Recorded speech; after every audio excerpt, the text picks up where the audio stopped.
This week, the Democratic Republic of Congo gets set for crucial presidential elections. President Felix Tshisekedi seeks a second term as he faces old and new political rivals at the ballot box on December 20th. Amid a deadly conflict, high unemployment and widespread corruption, who will lead the Central African nation for the next 5 years? And what do Congolese voters want for the future of their country? We'll bring you in-depth reporting and analysis. Straight Talk Africa starts now.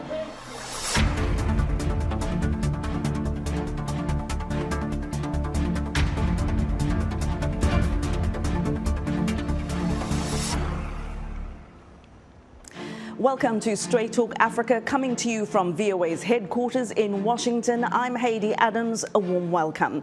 Voters in the Democratic Republic of Congo are gearing up for crucial presidential elections next week. Incumbent President Felix Tshisekedi is seeking a second 5-year term. He came to power in 2019 in the country's first and only peaceful transition of power since it gained independence from Belgium 63 years ago. On December 20th, President Tshisekedi will go head-to-head with 25 other candidates. Among the frontrunners are some of the president's old and new political rivals. Our correspondent, Anasthasie Tudieshe, has been on the campaign trail with several candidates. She is in Kinshasa for us with the latest. Hedy, I'm here on Boulevard du 30 Juin, and the building I am showing you is the CENI's, the Congolese National Electoral Commission, where the name of DRC's next president should be announced in a few days. Campaign trails in DRC are quite the challenge. Within 30 days, the candidates, this time 26, are supposed to visit all 26 provinces, some of them being the size of Gabon. With the insecurity in the Kivus and Ituri, among other areas, the poor logistics, not enough planes, most of the roads broken, it takes excellent health, dedicated teams, and lots of resources to be a presidential candidate here. However, the fever, the faith, the trust voters show their candidates is impressive. Last but not least, DRC being the kingdom of music that it is, each candidate has its own soundtrack and the matching dance. So 26 candidates are registered, but 4 stand out. The incumbent president, Felix Tshisekedi Chilombo, 60, who asks his voters for 5 more years to, and I quote him, consolidate his achievement. Second candidate that stands out, millionaire, some say billionaire, Moise Katumbi, 59, former governor of the mining province of Katanga, who promises to manage the country the way he does his businesses, successfully. Mr. Katumbi is biracial, and his identity is the target of more or less veiled attacks. 4 candidates have already dropped out to join forces with him. Martin Fayulu, a former oil executive who to this day claims he has won the 2018 elections, Mr. Fayulu's campaign tagline is, "Now is the moment." And the newest to the political scene, world-renowned gynecologist surgeon Denis Mukwege, 68.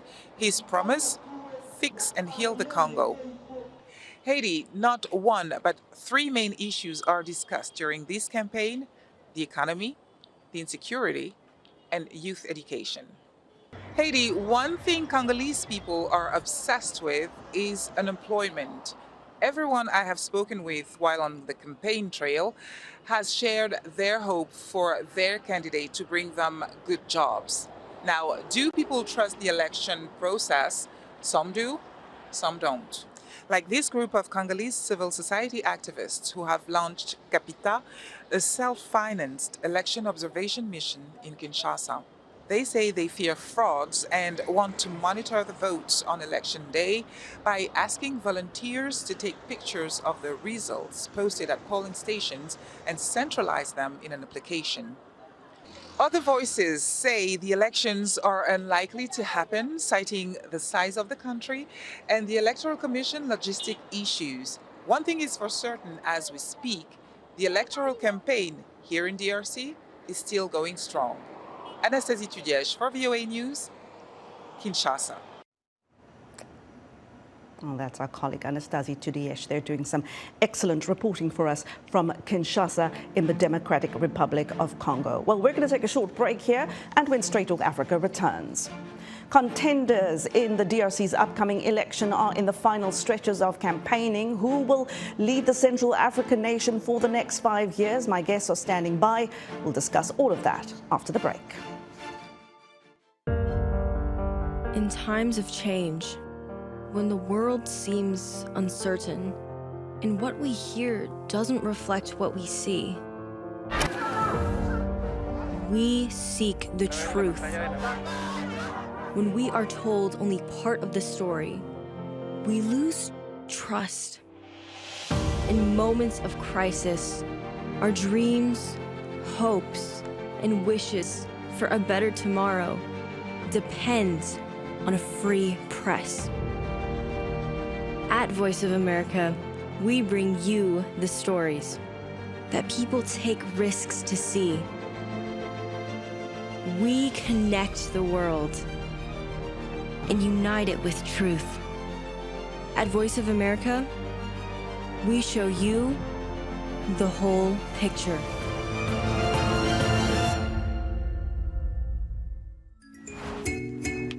Experts say cultural expectation and individual aspiration are often the source of tensions and frustration between parents and children in the diaspora, particularly with girls. This week on Our Voices, we'll hear young African women talk about their quest to education and career achievements in the West while trying to fulfill their parents' wish to preserve family heritage, culture, and religion. Join the conversation each week right here on Our Voices.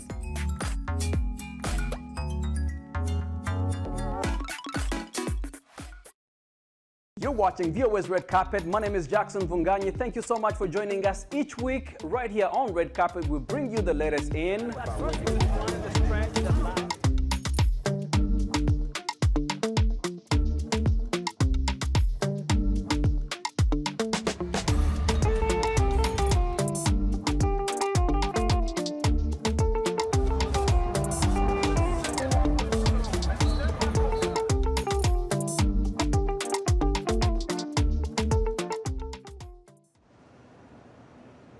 You're with Straight Talk Africa. Welcome back. Our focus this week is the upcoming presidential election in the Democratic Republic of Congo. On December 20th, Congolese will go to the polls to decide who will lead their country for the next 5 years. Well, we asked people on the streets of Lubumbashi who they think will be their next president.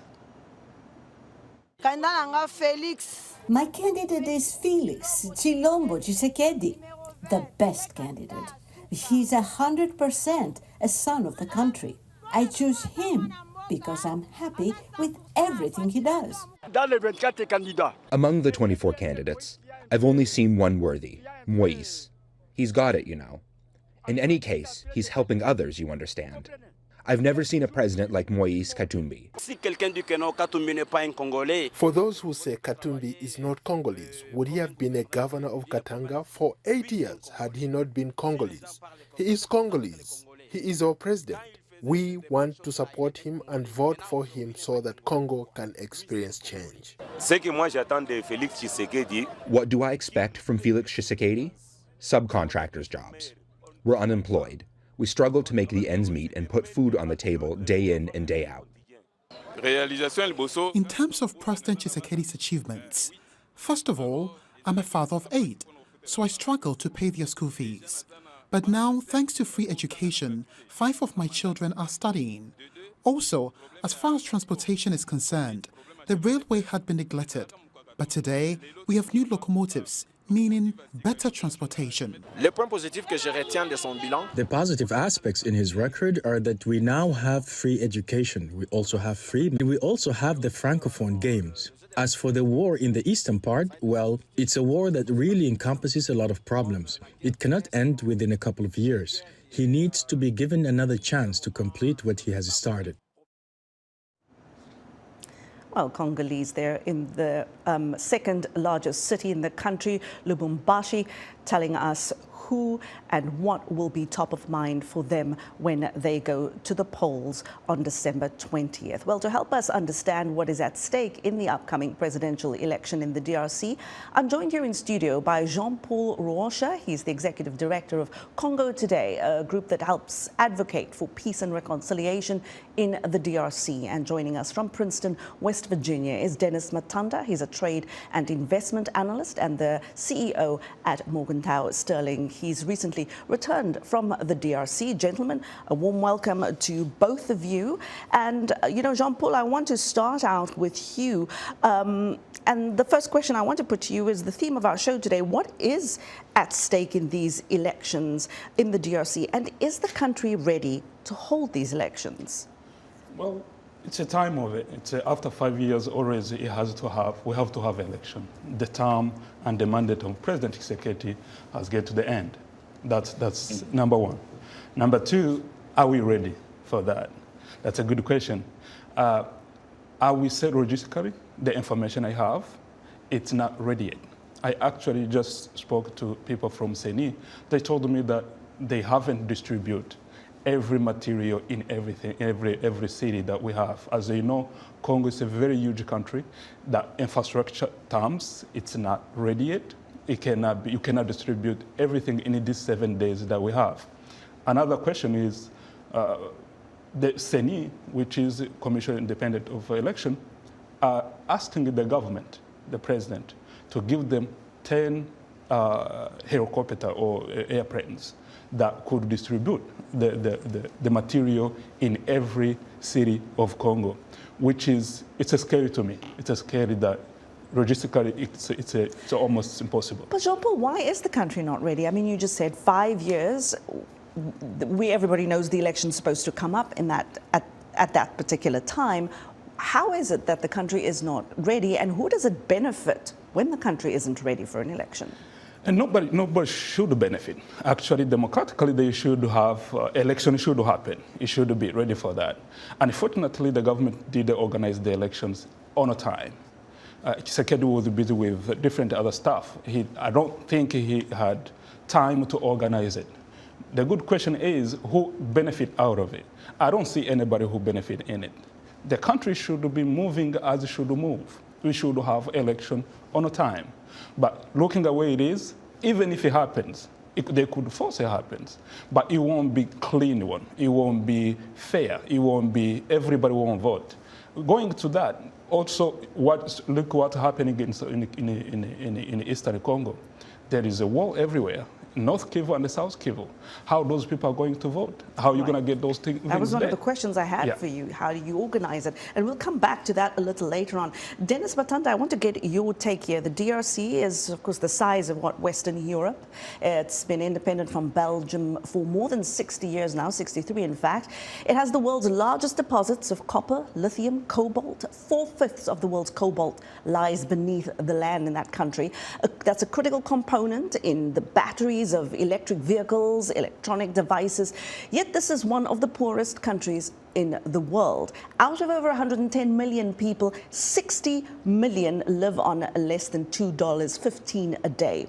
What does the next president of this country need to do to change this picture? I think the important aspects are, first of all, thank you very much for having me. And the other important aspect is that we need to remember that the Democratic Republic of Congo just needs stability. Some African countries, or almost every country in the world, just needs a little stability to move on from one segment to the next. But I want to go back to what my friend Jean-Paul just actually said. Yes, the Democratic Republic of Congo, and I think the key message in his words are that we really shouldn't focus that much on the election itself. What we really need is just normalcy. This is democracy. It should be almost taken for granted. People need to get up in the morning, go and vote, and then go about their day jobs. But we cannot do that if people are unemployed, which means we need to talk about the economy. I want to stop there for a second and perhaps you can actually ask. I just want to say again, stability, the economy, which means I might be speaking about Felix Tshisekedi and Moise Katumbi. Both of them have management experience. And what's really sad is how faded Fayulu has been. For somebody who won the last election, I'm quite surprised. We're going to come back to more of this, Dennis Matanda. But Dennis did talk, Jean-Paul, about the instability, the conflict in the eastern part of the country, which is also where most of the mineral wealth is. But that's a conflict involving multiple armed groups. With still huge displacement of people, millions reportedly killed. The presidential candidates have campaigned, some of them in the eastern parts of the country. They've promised voters an end to the violence. Realistically, can any candidate in this election promise people that they will end that conflict? That won't be Felix. It won't be President Felix, because that's what he promised. Actually, there is people who are doing the books writing of his promises that he never achieved. It won't be him, because we have seen, ever since he took office, we never had a peace in North Kivu and South Kivu. Now it's all over the country. It's exactly that's what's going on. But Moise, we don't know yet, because he's not a president. I think his message is to recognize people, having people all to live together. He's not dividing people. But if you look at what campaign of Felix Tshisekedi already, it's not promising that he will have the reconciliation and the unity of the country. His reason. Look what he said last week, or all his campaign this last week. He mentioned that they're going to take all the Tutsi out of the Congo. That's what he said. His minister, Patrick Muyaya, said exactly the same stuff, which is creating a division on people of Congo, out of Congolese people. It seems to me that he doesn't even believe that Tutsi are Congolese. That's what it seems, which would make very difficult for him to govern and for him even to resolve the issue of M23, because he doesn't even believe that they are Congolese, which is where it brings up back to that conflict that we have been having, which is why he's not the candidate who could unite all the Congolese at this time. But Moise Katumbi, he's trying. We don't know about it. But again, we are watching to see what's going to happen. You spoke earlier about who's Congolese and who's not. Moise Katumbi, one of a tactic that's been used against him is that of his race. Just a quick yes or no, is that likely to play a factor? The fact that he is mixed race, is that a factor that will work against him? Yes, they are using that. If you saw the President Tshisekedi have called him a candidate of foreign peoples, it means that you are not really Congolese. We don't trust you as a Congolese. Not fully Congolese. You're not fully Congolese. That's where the problem is, and that's working to take him out of the race. And it could be successful? The people are, all of them, they like him. He's a very popular. Let's see if it's going to work or not. But again, if there is not transparency into that, they can use it. Dennis, we saw the report earlier by our correspondent that good jobs are top of mind for the Congolese, and you were starting to talk about the economy here now, especially amongst young people. What could the next 5 years, what could make the next 5 years different in terms of creating jobs, the kind of good jobs that have not been created before? What would the next president have to do to bring those quality jobs? I think the first thing that the president of the Democratic Republic of Congo needs to do is to recognize that Africa is 55 countries. I remember the pride with which President Tshisekedi walked around when he became chairperson of the African Union. I think if I was to advise him right now, I would say he needs to remember that, which means Tutsi are also Congolese, and Jean-Paul is correct. However, we need to go back and remember that President Tshisekedi inherited a country that belonged to another president for a very long time. And that president remained in Kinshasa for about 2 years before, and then he was sent to Lubumbashi. And then we cannot forget the impact of COVID. We must remember these things. Lastly, we need to remember that if we are going to promote a country like the Democratic Republic of Congo, a country like the United States, which has what they call a bilateral investment treaty needs to invest and push many of its investors not to disinvest in the country. Ever since 2014, 2015, you have seen a certain reduction of foreign direct investment, or better still, US direct investment abroad. What you have now is negative $1 million because American investors are disinvesting at a time when regular investors from the rest of the world are putting FDI worth over $2 billion. My point is this: over the next 5 years, the leader of the Democratic Republic of Congo is going to have to promote regional integration under the African Continental Free Trade Area. They need to remember they need the Democratic Republic of Congo as much as they need Rwanda, Angola, Uganda, all the countries that are around the Democratic Republic of Congo. But lastly, to get employment, you need foreign direct investment. You need foreign capital, which means people like Tshisekedi with his experiences, but also Moise Katumbi, both of them actually play a major role in promoting USDIA to the region. Jean-Paul, for all intents and purposes, whenever a sitting president wants a second term, that election is almost always going to be a referendum on his performance. How has President Tshisekedi really handled the economy? What has he done right, and what has he not done right? Well, economically, he didn't do much. He didn't do too much to do. And also, excuse me, given the fact that COVID happened on his watch. No, that won't be the issues over him. Number one, he was privileged enough to have all American investors. The America supported him to the full.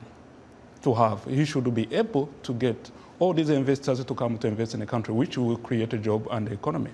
Second, he should promote unity of the people, which we have the largest country in the Africa, the second one, which you could do agriculture. But how are you going to do agriculture when you don't have peace, which is promote the economy of the country? How the people are coming to invest in the country when you don't have peace in the country? That's where he failed economically. Number one, before you go to economic development, you have to think about the peace and the stability. Those are the facts. Number one fundamental thing. You need to about the peace and the stability. Once the country have a peace and the stability, then you can have the investors. Then the people can work. Then the people can create the jobs. But right now, we are sitting here in Washington, D.C. Can you think about investing your $1 million or $2 million in Congo, where you know they are going to ban everything that you are doing? No. So that's the failure of Mr. Felix Tshisekedi. And you say you have to build it, and then they will come. Yes. Dennis, how is President Tshisekedi regarded on the international stage? Does he get credit for anything that he has built? And does all of that sort of his outside appeal, does that matter to voters at home? Absolutely. Absolutely. In fact, if there's one country that respects the essence of being respected on the global scene, it's the Democratic Republic of Congo. They will share videos of you meeting with powerful dignitaries abroad. But let's step away, and Jean-Paul, the only place where I'll disagree with you is we cannot talk about just build it and they will come. We need to talk about the politics. The Democratic Republic of Congo is political, but the relationship between the Democratic Republic of Congo and its neighbors is of absolute importance. We need to fix the politics. Economics in Africa is very dependent on the politics because the number of institutions, the number of strategic interests is not as strong yet. So, for example, that is the reason why the vast majority of investment from the United States into the Democratic Republic of Congo is in health services. It's in the public sectors. It is not the private sector doing all the investment. My point is very simple. You need to go into this country with public resources to build these roads. I know that Uganda built a 100-kilometer road from the Western Congo and from Eastern Uganda into Western Congo. The point is very simple. We need to remember that all these aspects are of fundamental importance. Economically speaking, the Democratic Republic of Congo is more important than many countries because it neighbors 8 other countries. It's now a member of SADC. It's a member of the East African Community, which means the AFCFTA. is going to play a role in employment. Jean-Paul, what's your take? I'm actually, I'm in the same we need really to understanding how could we have a very good relationship with Uganda, as he said, and Rwanda. Not to blame, not to have a conflict with those countries, but also if we can do that, then you are not going to have that peace and stability that we are looking for. Economically and politically, we need to be okay with the people, which is what brings the people back from the zero, which is the failure of Mr. Felix Tshisekedi. Then if we can correct that, then we can have the right country. But I don't think he's the right candidate. I think that we need to see who's going to have that kind of lead for the Congolese people to be able to tackle the security issue and the politics and the economy that we need. Dennis, there is talk that we might see violence during the election and after. Now, I don't want to follow just any headline that tends to always talk about elections and violence when it comes to an African country. But we just saw in Liberia a sitting president lose the election by a narrow margin, but conceding early, and people praising and respecting that he did that, almost to the point where he could almost be forgiven for all his sins while he was in power.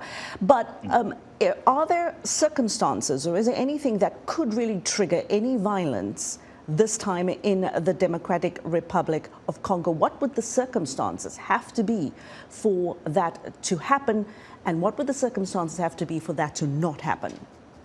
Violence is already happening in the Democratic Republic of Congo. There is a civil war going on in the Democratic Republic of Congo. But I'm talking about election violence here. I was coming to the point. The point is this. So which means anything could trigger the electoral violence because there's an infiltration of weapons. There's an infiltration. I mean, you cannot control the airspace. I don't see anybody having a problem dropping weapons in places so they can cause war. But let's come down to the heart of the matter. President Tshisekedi has the capacity to manage this election. And when I say President Tshisekedi, I mean Seni. The Electoral Commission has done a great job. They have done all kinds of things. And hopefully the hunger that is in the Democratic Republic of Congo for peace might actually prevail. The circumstances that might create violence, I think, have been staved off, especially because the Roman Catholic Church is not actually saying all kinds of negative things or the kind of negative things that they said 5 years ago. Secondly, I know very well that SADC is supposed to be bringing its forces into the country, but the fact that the European Union has decided not to be a witness to this election, I'm a little worried about that. But let's now come down to the point. The central government is meant to manage this election. I think that although we've seen sporting and violence in pre-electoral violence, I have a feeling that this is going to be a fair, free election, and I'm being very optimistic, especially because if the Democratic Republic of Congo can shame its neighbors into having peaceful transfers of power, Africa has been successful indeed. He seems very optimistic here, Jean-Paul. We've got less than a minute. What's your view? What's your take? How do you feel things are going to pan out? No, I hope I can think like the way he's thinking, but unfortunately it's another case. Here's why. Number one, we have, if you remember the North Kivu and the South Kivu, that I'm going to give you those two examples. The whole Masisi and the Mushaki and all that, those people are almost like a country of Rwanda. Those people are not going to vote because of the insecurity that is there. Another thing, the Barot that are in Congo, they are not there yet, which could cause the civil war. The people will turn up and say, okay, we didn't vote you. You are not our president. We didn't do this, which could create a variance, which is your question you're asking. Yeah, we might be very careful on looking at that kind of situation. It might bring a very violent situation. Well, here in studio, at least we have some optimism and some not so much optimism. But Dennis Matanda and Jean-Paul Ruhosha, thank you so much for joining me. We're going to keep a close eye on this election happening next week. I appreciate your time, gentlemen. Thank you.